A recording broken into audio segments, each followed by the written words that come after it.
What's the most pertinent piece of advice you think you can give to someone contemplating running for council? Oh, think about it very carefully. Think about whether you're prepared to have your life open to the public. They look at your trolley when you're going through the supermarket to see what you eat. You're criticised if you're seen down in the main street during the day because you're obviously not working. So just be conscious of the fact that you are opening up your life to criticism and be aware of what you're doing. First of all, I say you're mad. But what I will say, look, it's the most rewarding thing you can get. If you're going in there to make money, forget about it. If you're going in there to make a difference, go for it.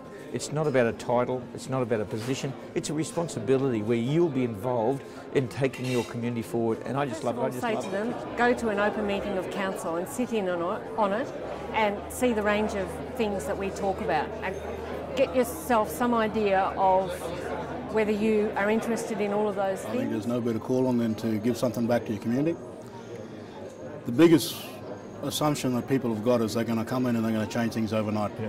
And you don't do that. You can't do it, even if you wanted to do it. Usually go and have a cup of coffee with them and suggest that they find out some more information, and that's available through the Australian Local Government Women's Association, particularly if they're females, or the LGAQ has a lot of brochures and a lot of advice available there.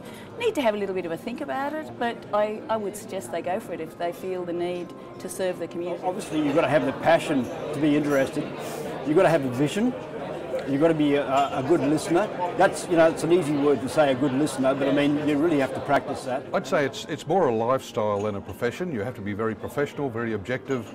I'm a great believer in strong leadership, leading your community, making the hard issues to support your community. So if you're not prepared to make hard decisions, put in the hard yards, have a lifestyle that means that you don't get a great deal of privacy, then stay doing what you're doing. If you're prepared to put in the hard yards, then local government is a great place to work. It's a profession, and it's a very, very enjoyable and rewarding experience if you get through those tough yards. All right.